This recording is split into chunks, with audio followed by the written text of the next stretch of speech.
Hello and welcome. In this video, we will explore how two spiritual teachers, Neville Goddard and Vadim Zeeland, though speaking in very different languages, are ultimately pointing to the same principle. Both reveal that reality is not a fixed external structure, but something that bends in response to consciousness. What Neville describes as imagination and assumption, Zeeland presents as the alternative space and intention. Together, their teachings remind us that what we cultivate within ourselves is what we inevitably encounter in the world around us. This is a key insight for anyone who wishes to truly understand the human experience, and it deserves careful reflection. Everything else we will explore in this video rests on this foundation. If you can grasp that life reflects your inner state, the way a mirror reflects an image, then the teachings of both Neville and Zeeland begin to make sense. Without this understanding, it is easy to get lost in techniques or ideas and miss the essence. But once you see that the outer world only echoes what you hold within, the rest falls naturally into place. Neville begins from the standpoint that consciousness is the only reality. He insists that the world we encounter is nothing more than consciousness objectified, a reflection of the state we occupy inwardly.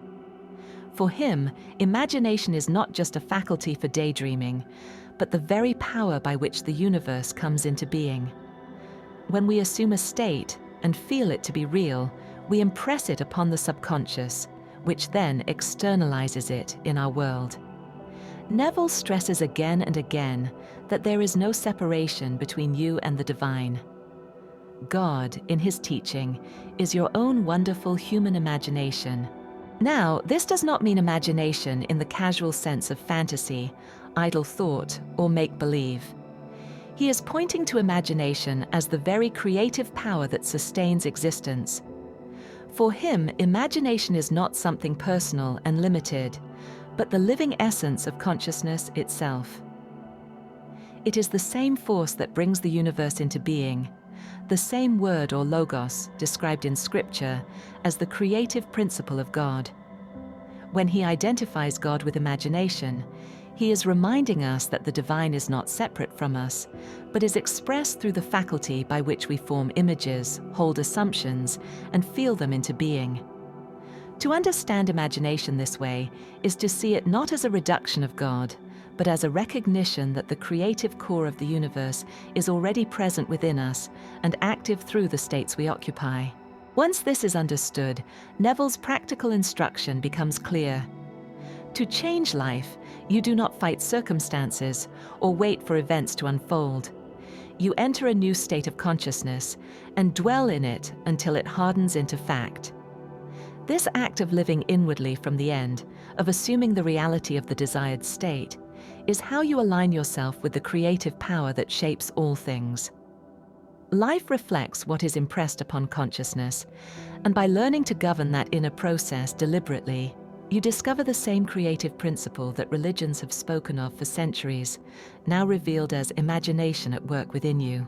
Zeeland frames the same truth in a more technical and systemic way. He speaks of an alternative space, a field containing every possible version of reality. All futures already exist there as possibilities. What determines which sector of the alternative space you step into is not hard work or force, but your alignment of thought, feeling, and energy. For Zeeland, intention is the mechanism that selects and brings a particular line of life into manifestation. Where Neville speaks of assumption, Zeeland speaks of choosing. Where Neville urges us to feel the reality of the wish fulfilled, Zeeland urges us to reduce importance and simply glide into the lifeline that resonates with our inner state. If we look beneath their words, we see two maps of the same territory.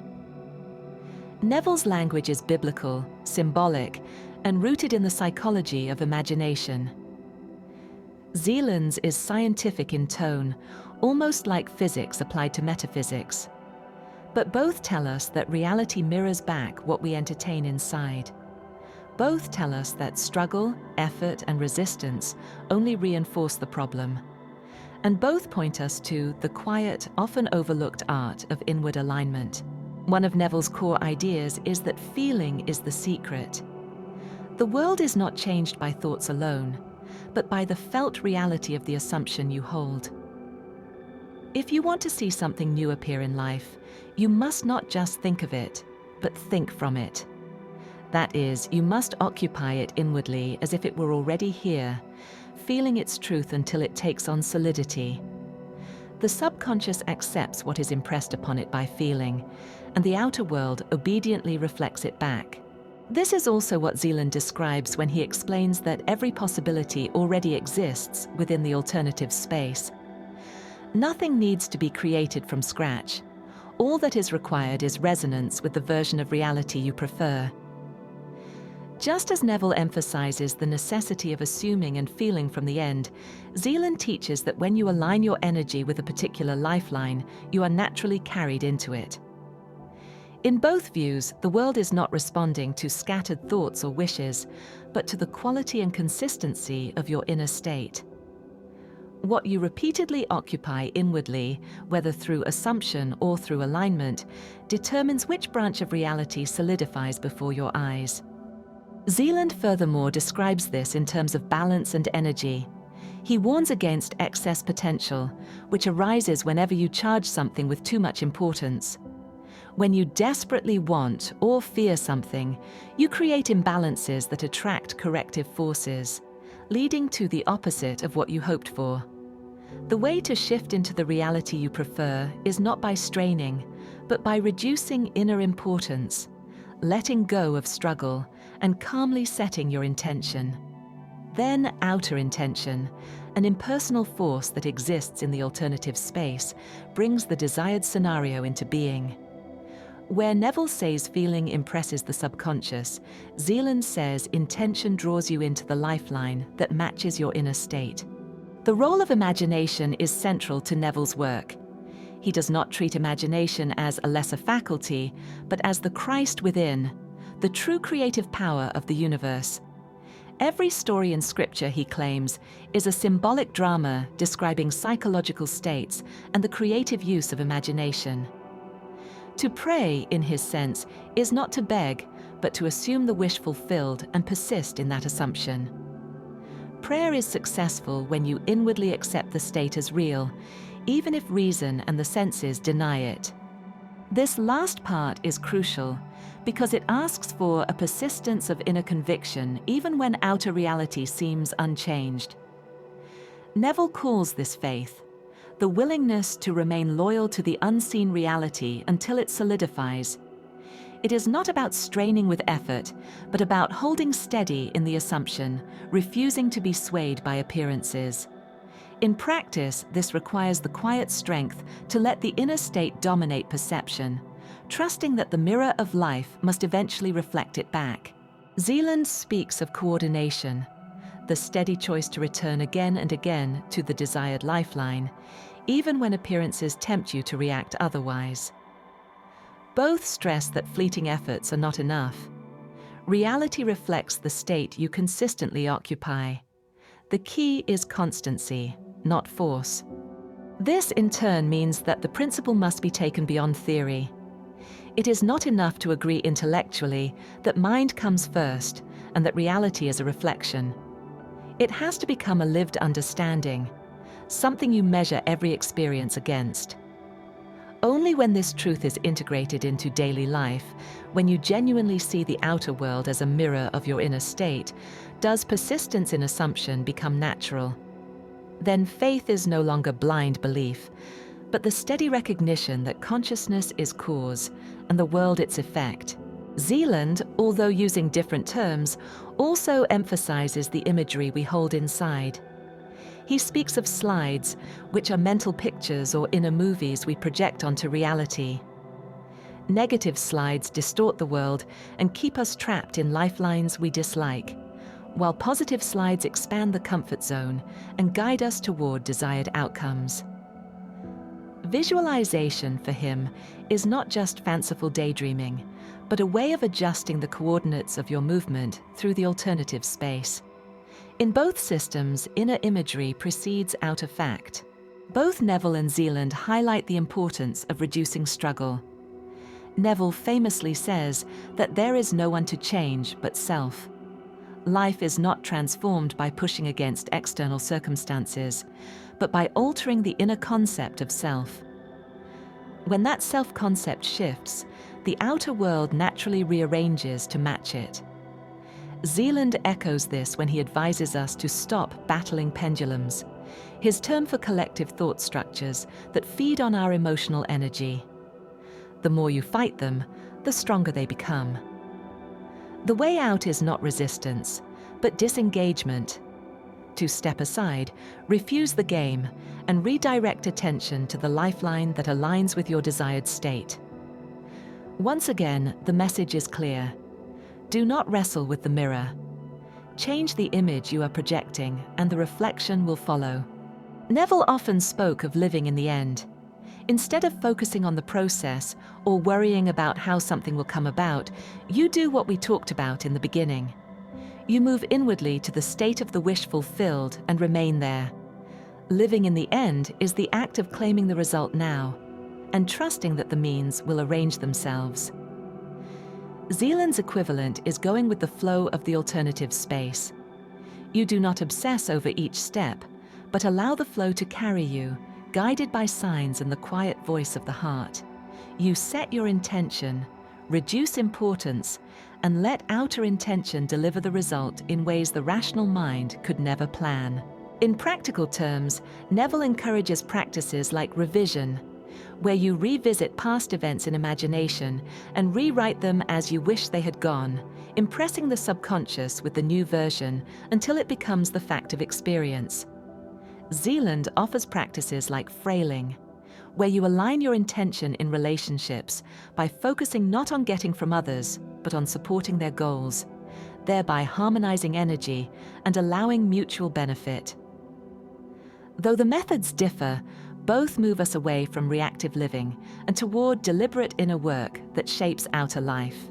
As touched upon, emotion and feeling play a key role in both systems. Neville is unambiguous. Feeling is the secret. Without the emotional conviction of the assumed state, imagination remains sterile. Zeeland, too, emphasizes the emotional charge of importance. Too much emotion tied to fear or desperate desire creates excess potential that pulls you into lifelines of resistance.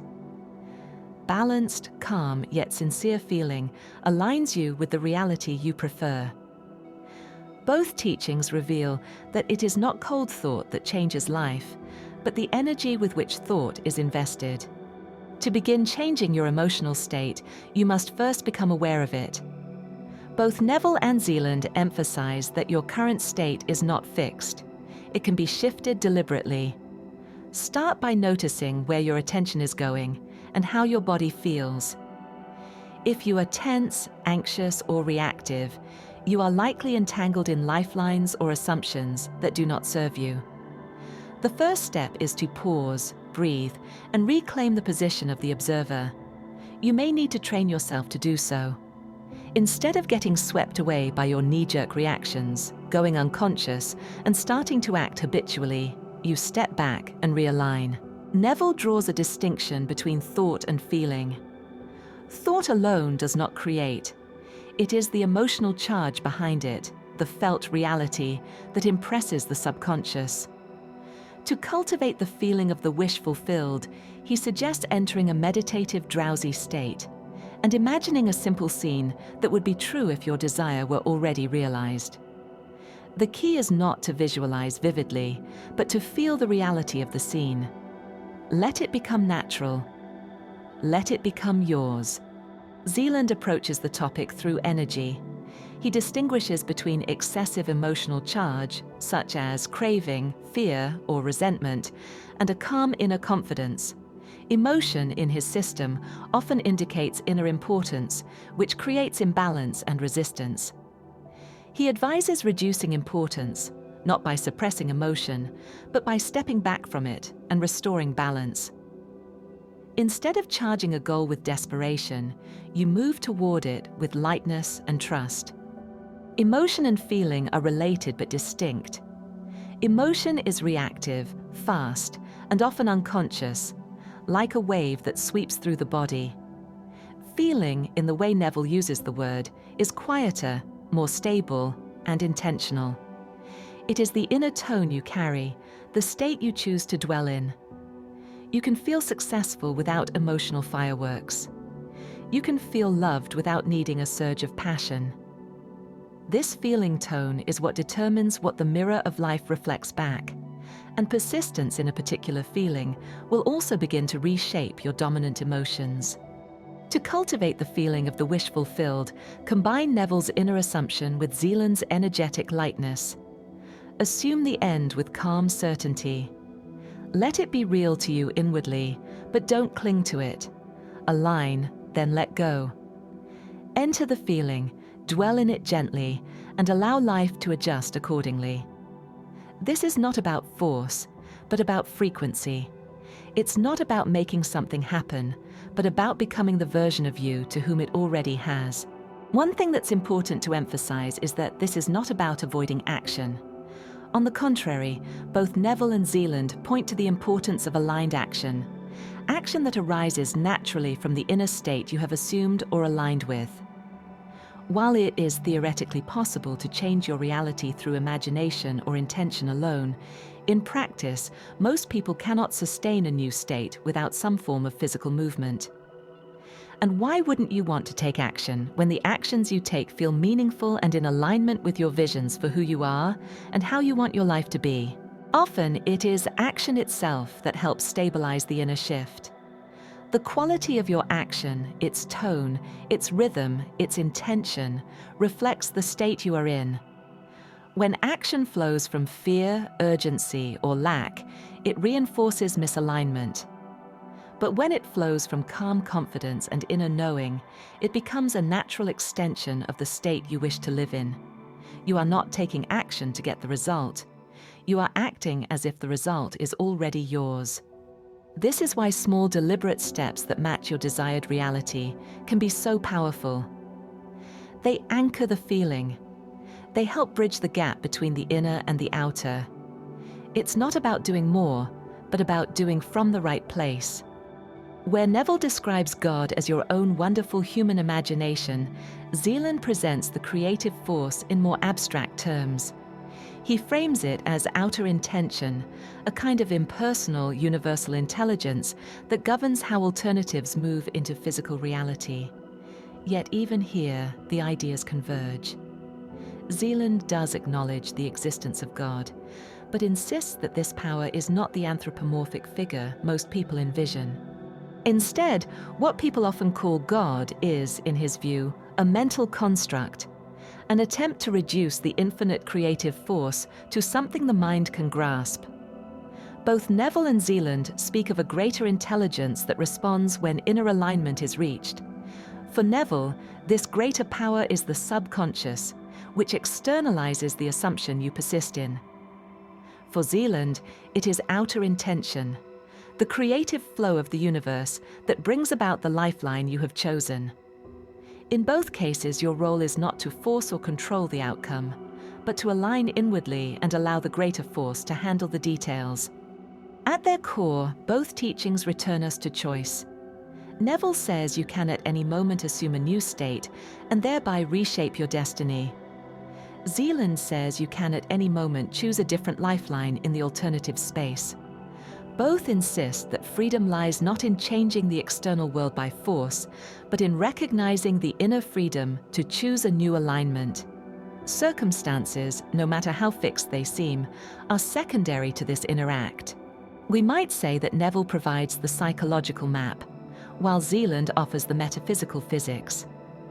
Neville shows how imagination, feeling, and assumption shape the subconscious and externalize as fact. Zeeland shows how energy, importance, and intention navigate the infinite alternatives already written in the space of variations. Together, they form a complete picture: consciousness as cause, reality as mirror, and freedom as the power to choose inwardly what we will experience outwardly. What makes their teachings practical is that neither requires years of preparation or complex rituals. Neville tells us to dare to assume and persist. Zeeland tells us to reduce importance and glide with intention. Both are accessible in everyday life. You do not need special training to apply them. You need only awareness of the principle and willingness to practice. In summary, Neville Goddard and Vadim Zeeland use different words but point to the same truth. Life is a mirror of consciousness. Neville reveals imagination as the divine creative power, while Zeeland describes intention and the alternative space as the mechanism through which possibilities unfold. Both show that reality does not change through struggle, force, or resistance, but through alignment with an inner state that life cannot help but reflect. The difference this makes is immense. It shifts us from a posture of struggle into one of creative play. Instead of endlessly trying to fix problems, we learn to turn within and assume the state of solution. Instead of anxiously chasing opportunities, we set intention and allow outer intention to bring the right opportunities to us. Instead of being trapped in old stories, we revise them and choose new ones. Step by step, the mirror world rearranges, and what once seemed impossible becomes ordinary. Throughout this video, we've returned again and again to a single core truth: mind comes first. Reality is not something separate from you. It is a reflection of what you hold within. If you want your outer world to change, the change must begin in your inner state, in the assumptions and feelings you consistently return to. This is the heart of everything we've explored. And if you want the ideas you've learnt here to truly work, they must become more than concepts. You need to live them, test them. Observe how this principle plays out in your own life, in your reactions, your patterns, your experiences. That's where the transformation happens. Living this way also means adjusting your relationship with the mirror of reality. You do not change the reflection by fighting it, resisting it, or becoming frustrated with it. The mirror only shifts when you change what is being reflected. This means applying the practices we've discussed, such as Neville's revision or Zeeland's technique of frailing, not to force results, but to subtly shift your state, your perspective, and your energy. If you'd like to go deeper into these teachings, you'll find playlists on the end screen with more videos on Neville Goddard, Vadim Zeeland, and also David R. Hawkins, another teacher whose work can expand your understanding of consciousness and reality. Together, these teachings offer a radically different and far more accurate map of how life really works. You've now reached the end of the video. Remember to like and subscribe. Thank you for your time.